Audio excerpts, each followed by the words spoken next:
All right, I want to say welcome to everyone. I'm Stephen Procopio. I'm the president of the Public Affairs Research Council of Louisiana.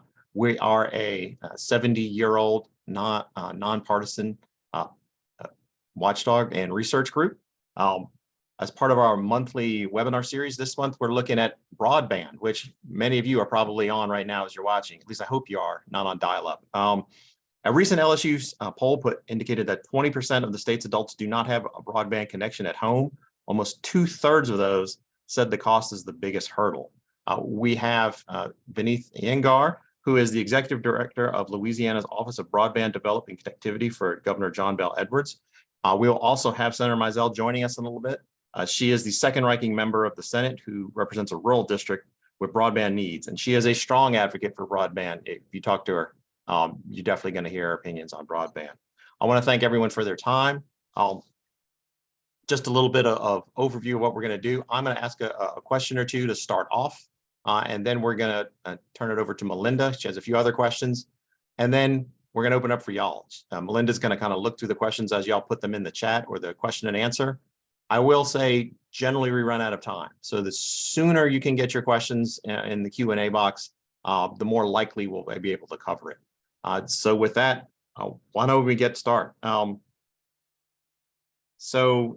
Beneath, Louisiana has established a grant program called Granting Underserved Municipalities Broadband Opportunities, or GUMBO, which kudos on the acronym part. That was wonderful. And you're working on the problem. At PAR's annual conference this week, Governor John Bel Edwards said Louisiana expects to receive about $1 billion for broadband internet access from the federal bipartisan infrastructure bill passed in 2021. And that's on top of almost $200 million that we've already gotten.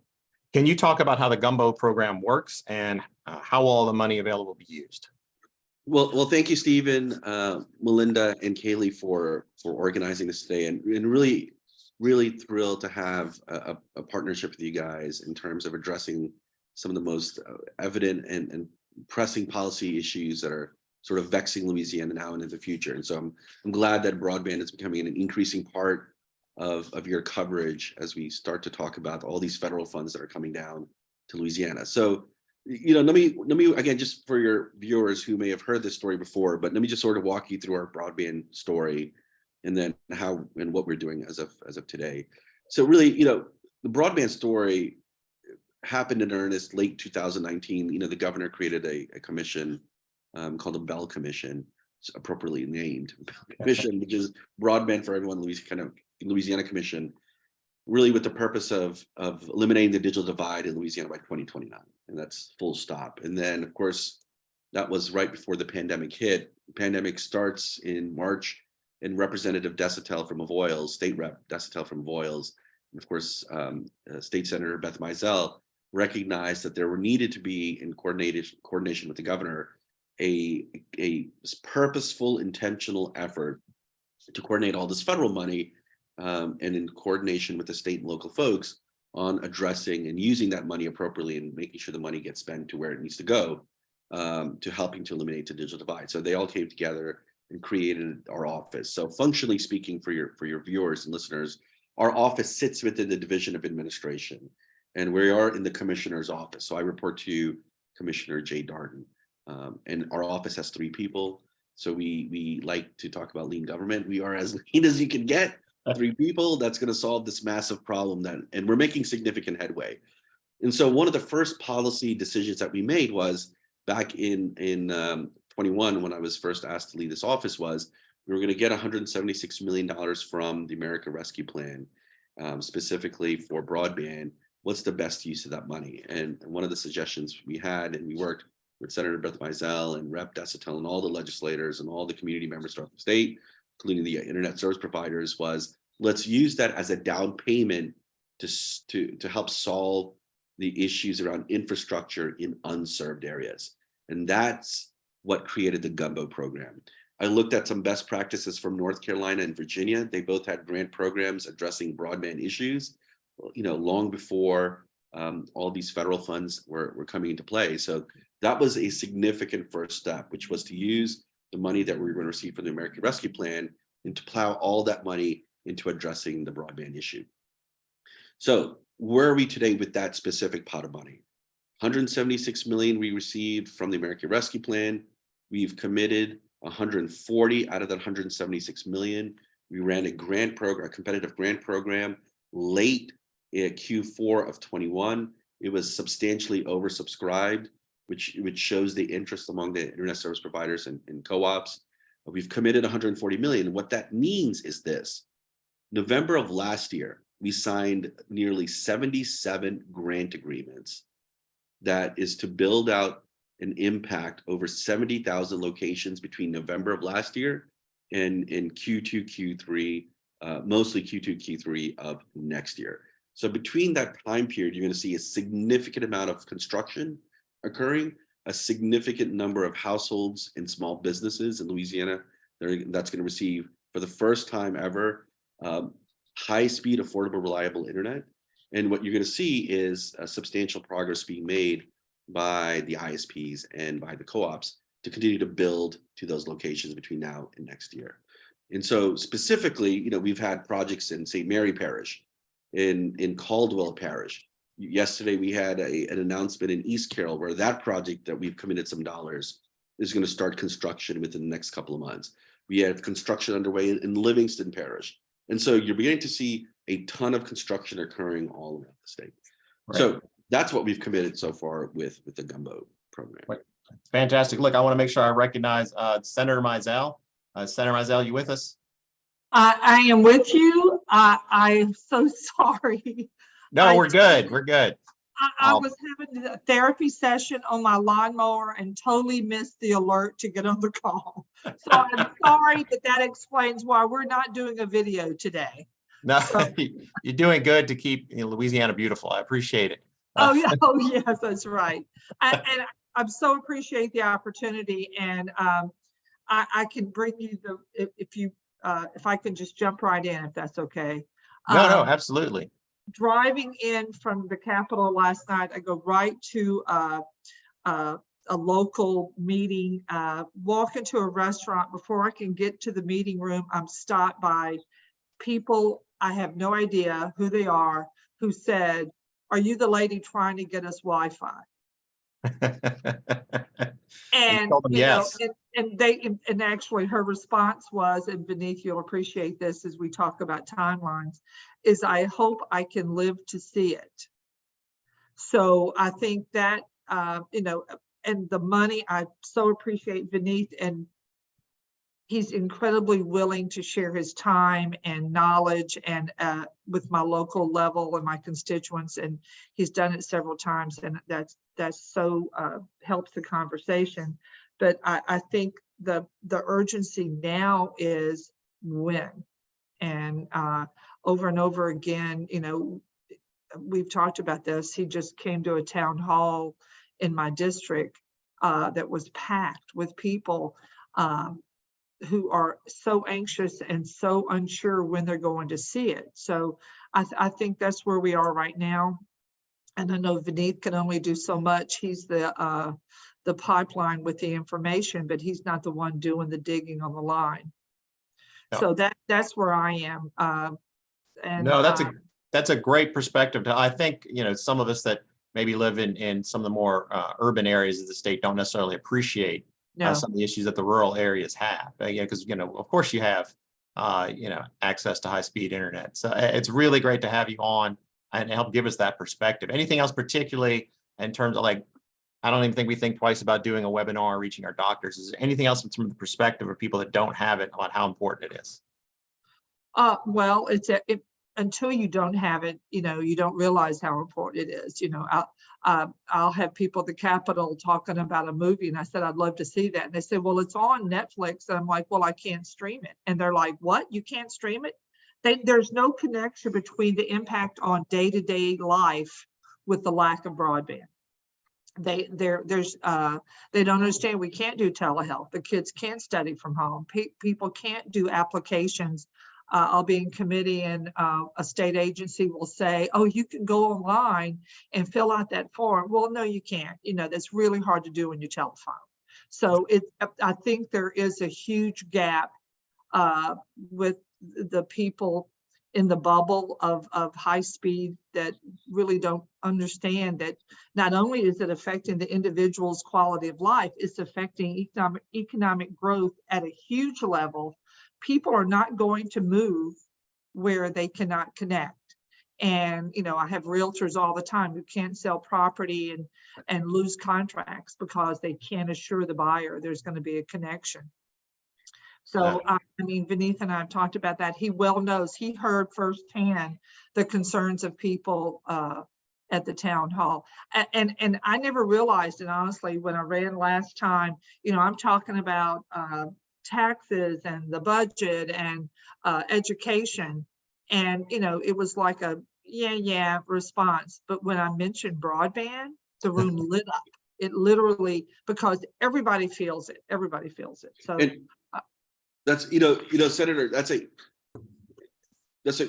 I'm glad you touched on the visceral effects of not having broadband at a local level, because it isn't just the folks in Franklinton or Bogalusa or Folsom or anywhere around the area that you represent, Senator Mizell, but it's nearly 1.7 million Louisianians that are summarily impacted because of lack of internet.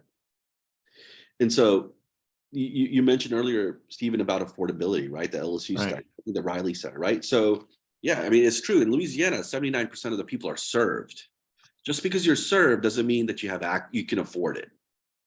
And so if you, in Louisiana, 1.7 million, so nearly just over a third of the state's population, lack internet because it's an affordability issue, it's a literacy issue, digital skills issue, it's an access issue, and it's a device issue. 42% of whom are Black and Latino households.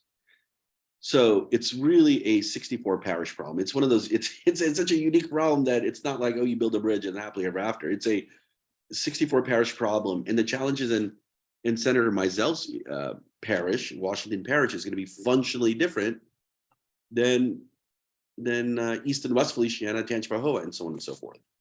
No, thank y'all. So look, we're starting to get some questions in the Q&A, and I got us kicked off. So now I'm going to turn over to PAR's Research Director, Melinda DeLotte, who's going to be not only asking her own questions, but also kind of monitoring the chat and Q&A to make sure we get to those. Melinda, why don't you take over? Okay, thank you. Veneeth, I just wanted to start with sort of how do you map the broadband gaps and determine which areas to prioritize?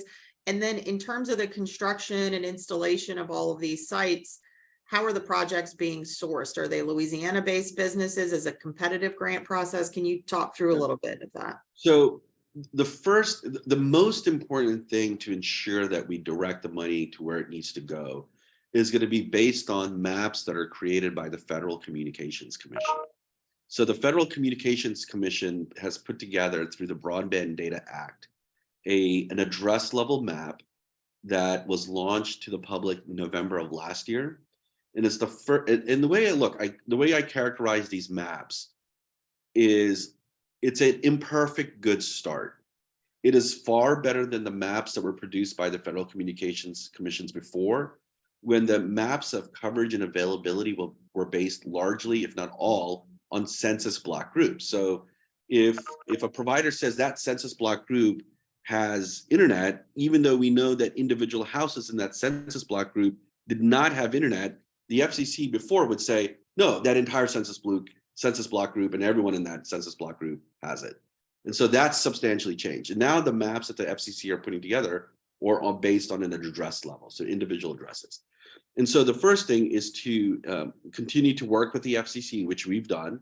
In fact, we have issued over 81,000 challenges to that map, of which 16% of those challenges have been accepted by the FCC as net new broadband serviceable locations.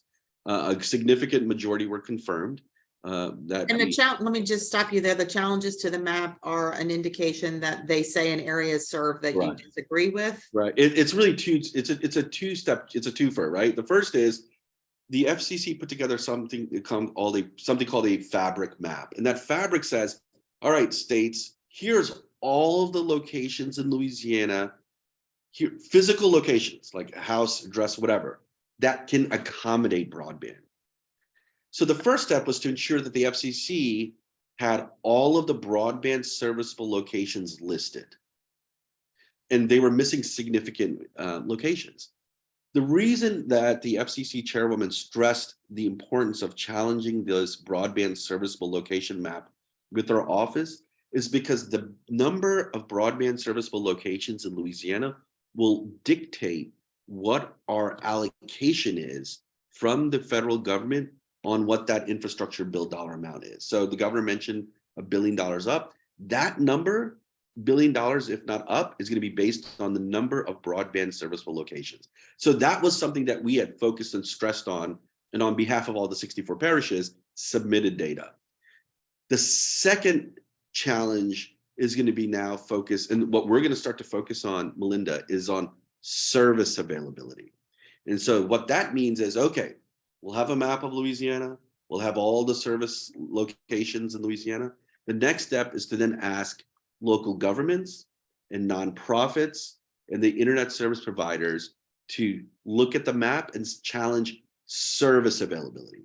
And when I say service availability, now we're talking about what does that person truly have, at what speeds, and is it reliable? And that is an exercise that we're going to go through with the state and with the communities over the next couple of months. Okay, and then when you get to the awarding of grants, which y'all obviously have already started, how did you determine which areas to prioritize in that? And then do you prioritize Louisiana businesses over other companies? So in a nutshell, we had the internet service providers look at the maps of the FCC and identify those areas as part of their project area that they wanted to apply for. And so we had a common map and said, look, everyone needs to apply for these areas. But what we wanted to ensure and prioritize are those folks that do not have internet at all. So there is a marked distinction between folks that do not have internet at all versus those that may have it, but it's not good enough. And so the Federal Communications Commission has set the speeds of internet as 25 download and 3 upload. But Senator Mizell, Rep. Desitel, and all the legislators unanimously decided at last regular session in 22 to raise the threshold of high-speed internet and to do it faster than the federal government, and to set those speeds at now 100 by 20. So the feds say 25.3, but the legislators said, look, we need to up that. That's not good enough. And they decided to up those speeds to 100 by 20. So that's how we sort of divvied up the projects and the work based on a competitive grant program. Now, look, at the end of the day, we want to strongly encourage the following behavior in terms of construction, that as many of the jobs that will benefit from the construction, maintenance, and operations of these networks come from folks in Louisiana. And so all of the internet service providers are developing or have developed partnerships with the Louisiana Community College Technical System. And in fact, by September or October of this year, every community college in Louisiana, and I think there are physical campuses in 57, I believe 57 out of the 64 parishes, will offer multiple classes that are, where people can learn fiber splicing. They can take classes in trenching, because the idea is, if AT&T or whomever is building in Washington Parish, if I'm someone that lives in Washington Parish and calls Senator Beth Mizell and says, hey, I'd like a job, the idea would be that a person goes to the community college in Washington Parish, takes a couple of quick classes, it's certified, and then from there, they move over to work potentially at AT&T in building that network. So you want to create that closed loop so that that person in Washington Parish doesn't have to travel somewhere else around the state to take those classes. And roughly how long would those classes take before they could actually start doing the work? 100 hours. Wow. 150 hours, 200. Okay. It's complex, but it's not overly complex. And the governor has committed $10 million for broadband workforce training, and it's something that's that we can use for future programs. Okay. Senator Mizell, let me start with you on this one. In terms of access, one of the things you hear a lot about is, even if you have access to broadband, sometimes it's not affordable. Is that a concern that you hear in your district? now and then, I think that most of the people that currently want broadband, and I mean, it's there, but that's not the outcry here most of the time, because they know they're going to cancel their DirecTV. They know they're going to cancel their cable, you know, all that, because once you're able to stream, you can do without that. Some people don't have that shift in their budget. And to me, that's where they would really have a hardship in creating a new monthly fee if they're doing everything on their phone. So that's what I've seen. And I so love the classes, Veneeth. Send me some talking points and I'll share that with my district office, because that is absolutely, that's creating a stronger economy as we're it's just a win-win on that. So I do love that, but I'm not hearing the complaints because nobody knows what it's going to cost yet. Yeah. I know there are people, especially older people, that would love to know, even if, you know, within their church classes or within their civic clubs. And I think that's going to be a really good opportunity to reach out for that, for the literacy part of it, and also in letting people understand the availability of discounts on the cost of it. Well, and Veneeth, can you talk about that a little bit? Because I know Yeah. there's a component of the federal funding that is tied to affordability and making sure that people actually can access what is available to them once all this is constructed. Right. As part of the infrastructure bill, the infrastructure bill for broadband was $65 billion, $42.5 billion that goes in the form of block grants that get sent to the states like us, right? And that's what the governor was referring to, the $1 billion plus. But the Federal Communications Commission, out of that $65 billion, has $14.2 billion or so focused on the affordability program called ACP, the Affordable Connectivity Program. So in Louisiana, we've had over 418,000 households already benefit from the ACP program, which is $30 a month off your broadband bills, or $75 if you live on tribal land, or $100 towards the payment of a device. And that money, and if you look at it on a per capita basis, we have the highest adoption rates in the country, right? So the average adoption rate is around 30%, and we're right now around 42, 43%. So there's still significant room for growth. And Can you talk about how somebody could access that program if they don't know about it? Yeah, so what I would suggest people do is go to the website fccfrankcharliecharlie.gov/A as in alpha, C as in Charlie, P as in Papa, ACP.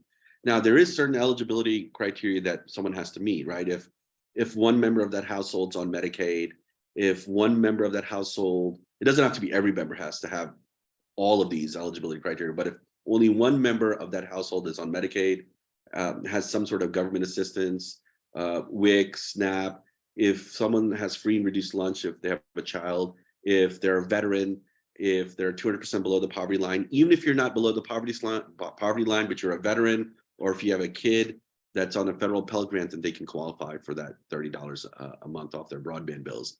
And the internet service providers, I'm sure folks have seen the commercials from Cox and AT&T. They've done a good job in aggressively pushing this out. Okay. Just so you know, Veneeth, somebody has said lovely things about you in the Q&A. They had an opportunity to hear you at Delgado and feel optimistic about the progress going on. Appreciate it. So just FYI on that one. We do have a question though from somebody who's asking about how do the broadband affordability initiatives focus both on improving and expanding the current service? Because talking about the idea that not all parishes that have availability of broadband have strong connections. So is as part of this gumbo program, are y'all looking at improving the connections that also exist in addition to rolling out new access points? So we have to prioritize those areas that are unserved first. So these are the folks that don't have anything at all. And so that is the federal requirement as we start to get ready for the infrastructure bill. But it's frankly the right thing to do because there's large swaths, obviously, in Louisiana where people don't have anything. So we need to take care of those folks first. Then the folks who have internet, but it may not be good enough because of some underlying technology that's getting them internet. is the next group of folks that we then have to upgrade and invest in commit dollars. And So then that is part of the long-term plan then. this is part of the plan, right? This is a part of the long-term plan. And Melinda, when we talk about long-term, we're not talking about 15 years. I have to commit and spend the money, not just commit and start, but commit and spend the money in a 5-year period. So we are on this really aggressive shot clock because A, it's important. We have to work with a sense of urgency. I frankly don't want to do broadband for the rest of my life. Neither do the people want to deal with this problem. And I know Senator Mizell doesn't want to deal with this problem for the rest of her life. So, we've got to solve it within a 5-year period. But affordability is baked into the grant agreements that have been committed by the ISPs, because it doesn't do us any good to invest in all this infrastructure dollars for broadband if we still have affordability issues. It's a busted investment. So frankly, on the affordability side, companies have basically taken the capital expenses that we're committing and then passing them off to consumers, and they commit to a pricing mechanism that's far more affordable than perhaps what it was in the past. Okay. And Senator Mizell, let me ask you this. In terms of Louisiana has a state office that is focused specifically on broadband, obviously. How important do you think it is for raising the profile of the issue and just making sure people understand that it's a priority to the state to have such an office? And do you have any concerns that another administration coming in, because obviously we have a governor's election this fall, that they will not prioritize broadband as much as we've seen currently? Wow. I can tell you this. Most of the people in my district cannot log into this webinar. I mean, this is something that is a huge priority because Veneeth's office has been able to get the word to people that would otherwise have been totally disconnected from the conversation. So it's incredibly important, and it kind of goes into, I get 3 or 4 calls in my office. What about my address? What about this? I'm able to call Veneeth and give those people some assurance what's going to happen when and by whom, if they're on some of the maps he's talked about. I think it's up to us, God willing, us that are reelected and that can speak to the new administration and maintain the level of priority that we've seen on this. This is not a partisan issue. This is not a regional issue.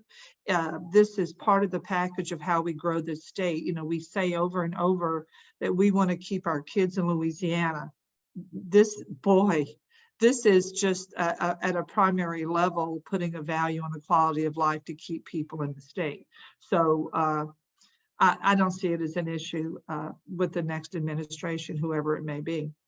Okay. And Melinda, just to add to that, look, and I'm oversimplifying, but the 2 biggest ways you can grow an economy is you increase the workforce, on a per company basis, or you increase worker productivity. And if you think about the broadband jobs are going to be created as a result, construction, maintenance, and operations, you're going to naturally increase the workforce. But that's the beauty about all these investments, because think about, as Senator Mizell said, you get the people in Washington Parish internet, those small business owners will start to inherently increase productivity, and then on average, maybe increase productivity by $40,000-$45,000 in additional incremental sales and revenue, because now they can automate things using the internet, and they can reach new markets. And so that's why it's really a double shot in terms of the investments. The hard investments will increase workforce, et cetera, but also increase productivity for all the sectors that are going to be impacted by the need for high-speed internet. And if I could bounce on that, Veneeth, because the number one issue for people who want to get credits to a technical school or whatever is lack of transportation. Right. They don't have so this totally will build a more educated workforce. It's incredibly important. I love hearing how much optimism we have and how much is moving forward. I think that's wonderful, and I think this is very important. But I'm going to put on my cynical hat for a little bit, or at least the pessimist hat. What kind of barriers exist? And I bring this up not to be negative, but let's talk about the barriers that might exist and think about how we could pass them, whether it's talking about access, literacy, whatever they are, political. Senator Mizell, do you have people that are from more rural, from more urban parishes? This really doesn't interest them. And so they're like, yeah, it's important. But from a political aspect, are there barriers that you see that might slow down this broadband expansion? I don't see political barriers because it touches on so many positives for the outcomes we want to have. What I see, and Veneeth and I have talked about this, is cynicism from the locals. And if I can just put this in perspective, we've had a highway as part of the Time Project for 30-something years. So there is justifiable cynicism on seeing results from promises. So that's kind of the scope that people look through. But also, it's incredibly important, and Veneeth has been that conduit between the providers and the people who are waiting. It's incredibly frustrating when we can't get answers on timelines from providers, and that breeds a level of doubt of, okay, we're going to be waiting forever. There was an issue that is thrown up to me in every conversation of how we were promised broadband with Jindal and we never got it, all that whole hullabaloo that took place. So there's a little bit of that. There's still a little lack of trust in ever seeing it. But, and that's why I try to post every chance I get on pictures of the lines being put down in some part of the district, because you may not see it, but your neighbors down the road may be able to see it. So and that's a very reassuring sight to people who are waiting. So I think it's our job to make sure they know. And, I haven't seen it down my road. I'm still waiting to see it down my road. So, but I think I better be the last one, because if I get it before somebody else, it's going to be a problem. But it's really important that we give them that confidence, I think. So maybe a little bit of mistrust, and not necessarily unearned, but I guess the best way is to succeed. But what I heard, Veneeth, is that, the senator has it basically locked up on the political side. So if this fails, it's because of you. Yeah, and look, I'm going to be honest. Look, I grew up in Baton Rouge, left in '97, and then came back, right? I came back because I'm bullish about the state, but I'm also, I've been fortunate and lucky to be given this privilege to have visited a good chunk of the state. We have visited 88 cities, towns, and villages around the state. There is a cynicism on government's ability to execute. I want to bust that execution. For me, that's the personal challenge, if nothing else. And so, why we spend so much time on the road is to ensure that people's voices are heard, and we reflect through policy and action and working with Senator Mizell and Rep. Desautels and the governor, that's the case. And we want to work with that sense of urgency. The other thing on getting a sense of timelines is in the grant agreements that I mentioned earlier, these 77 grant agreements, we have monthly reporting requirements from these companies, right? So the companies have committed to sharing on a monthly basis what's been actually built, how much has been expensed, et cetera. And we're currently right now putting all that data together so that we could produce a monthly dashboard that will be made public over the next several weeks that will tell people. It's like the Domino's hot tracker when you order a pizza. It's like it's baking and it's being delivered. Effectively, what we want to show through this dashboard is all the projects, where they are in its life cycle, how much money has been expensed, right? That's important, and what work has been done. And so that'll be out for public release and over the next couple of weeks. And can I ask you, Veneeth, on that, is $1 billion enough? Are we going to have enough money as a state to essentially solve this access problem and at least have enough infrastructure on broadband to cover all 64 parishes and all of our towns? Yeah, so look, it's a great question. It's always been the rub when it comes to these issues. Have always been the sizing of the problem dislocates from the reality in terms of execution and funding, right? In Louisiana, 79% of the folks are considered served. And so we have to focus on the 21% that are not considered served in terms of households, right? A household being 2.9 people per household. there, the gumbo $176 million that we have isn't the only pot that we have for broadband. We are going to get another $1 billion, right? The $1 billion will have to be matched by 25% in a private sector match. So then it becomes 1.25 billion. Our 176 million has been levered up, and it's really 300 million, 176 million in public financing, and then 120, 130 million in private sector match. And so you have those two federal programs, and then you have the FCC program called RDOF, which is money that's going to be invested towards addressing the broadband challenge. So from our perspective, we feel confident today that it's not a question of if someone will ever get internet, it's a question of when. And the when is based on how soon we could commit these dollars to the location so they build faster. We will also take into account the natural costs of goods, right, in terms of building these networks. These internet service providers understand their business obviously better than anyone else. And so they'll appropriately bake in things like supply chain issues or costs to as they apply for their competitive bids. But I feel very, very confident that for the first time that it's not a financial issue that we have in terms of funding, as opposed to just working as quickly to remove impediments that will get in the way of quick execution. Well, that's very encouraging. I mean, I think people watching Yeah. should be excited that for once Louisiana doesn't have a shortage of funding to do something good. Well, let me ask you, you mentioned supply chain issues, but I've seen a lot of chatter nationally about supply chain issues, labor shortages, all kinds of constraints that weren't anticipated that are now sort of slowing down the rollout of broadband infrastructure in some places. Are we seeing that here? Well, from a workforce, that's why we've been really aggressive in partnering with LCTCS and the Louisiana Workforce Commission on trying to roll out as many programs as possible. And so that's because we have to look, there's this inherent push-pull from the internet service providers that have committed to grants with us that they have a very quick timeline to execute. And so, companies that have the labor force will work on executing with the current labor that they have. What I've told and challenged the ISPs, which they're doing, is look, in addition to executing, it's really critical and incumbent that you build the workforce organically in Louisiana. And so that's what they're doing. It's going to take some time, right? But that's what they're doing, and they're being intentional about it. Well, Senator Mizell is going to help you recruit, I think. She will help us recruit. That's right.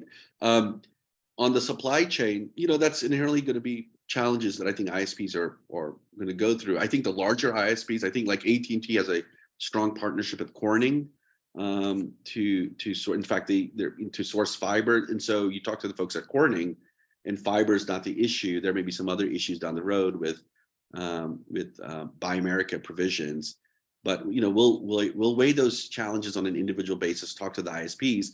But this also presents a really good economic development opportunity to attract businesses that are in the business of building components for sort of the broadband ecosystem from a supply chain, and and we've talked to LED about how we could develop a recruitment strategy to bring some of those businesses here, because if you think about the port system here, the rail, and the fact that you have I-20, I-10, I-49, and the fact that every other state is receiving a similar number of dollars, if not more, I just think it presents some really good economic development opportunities to repatriate some of these supply chain companies down here. Again, it's a bit of a long game, but at least we could start to focus on those efforts too.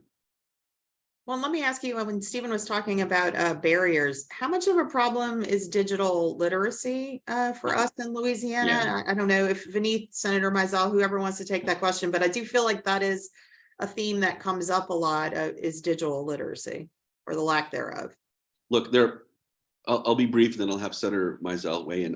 We have 460,000 adults between 18 and 65 that lack digital skills.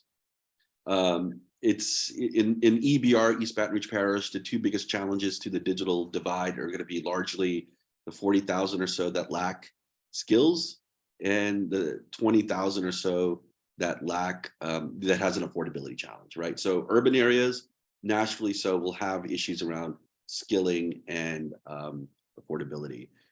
It's something that we can use some of our infrastructure dollars for. We're We're obviously partnering with the libraries pretty aggressively. They've been hacking at trying to solve this digital skilling issue for a long time. And every public library has some sort of computer lab training programs. But it's something that we just need to be cognizant of from a tactical perspective between now and over the next 5 years. And then the last thing is the Board of Regents has funded pilots with 5 libraries in Jefferson Parish, West Feliciana, Rapides, East Carroll, and forgetting one other, to help fund and upgrade those libraries' ability to execute digital lived skills classes locally. But Senator, what you have? Yeah, I think that's a great point. I like the word tactical, because we can't assume that people are aware of what could be provided with a connection. If you're used to a limited use of access to the internet, you may not be aware of how broad your outreach could be. And I've mentioned it one time because it's a huge thing I hear about is the cable TV or satellite TV. It's incredibly expensive. If somebody's going to have to learn how to stream, and that's going to be a huge savings and make the connection affordable. Telehealth, I think, is going to be a great opportunity for people who may not even value an internet connection to realize that it would save them doctor's appointments. It would help them really monitor any kind of a chronic illness with telehealth. And that's going to make them want a connection where they may not have wanted it before. And the medical provider may bring that up in a conversation, and that person may not have been aware. So I think we need to look at how we can reach out to all ages, the why, anywhere people congregate, we need to have a conversation and use that tactical approach. So yeah, right. it's gonna break it wide open. All right, we're getting close to the end of the time, and I want to be respectful of everyone, but let me ask both of y'all to have maybe a closing comment. What's one thing you want people to walk away from this webinar? And just as a reminder, this will also be on YouTube, and we will share this with all of our followers and members. So what's one thing we want people to walk away from this, either as a barrier we need to overcome or an optimism, whatever it is you think is most important? I want Senator Mizell to have the last word. So Veneeth, why don't you start? Look, I want folks to realize that we're listening to them. We're working with a sense of urgency.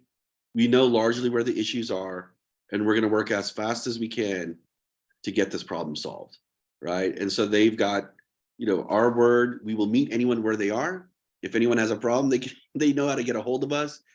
We're a pretty accessible office, so if people have an issue, concern, comment, they can email us at connect@la.gov, connect@la.gov. And look, we're going to work with that sense of urgency and get this job done once and for all so we can all move on in life. So really appreciate you guys having me and look forward to continuing the conversation. No, absolutely. Thanks for being here. Senator Mizell, why don't you finish for the last word? I think the main point I'd like to make is to make sure people have an awareness that a large part of Louisiana is still without connection. And we've had a great visual of Veneeth fighting this fight with us. They know we've got money, but we're not there yet. And I just don't want them to take their foot off the gas in supporting what we're trying to do and to bring especially the rural areas of the state into this century. So I think an awareness that we're still working to make it happen is really important. All right. And thank y'all so much. No, always. You're always welcome, Senator Mizell. And Veneeth, thank you so much for your time. I want to thank everyone for joining us. Remember, this will be on our YouTube channel. We're going to send it out to all of y'all so you'll be able to see it and review it later. We'll be working on some other topics. We have some interesting stuff, a little different.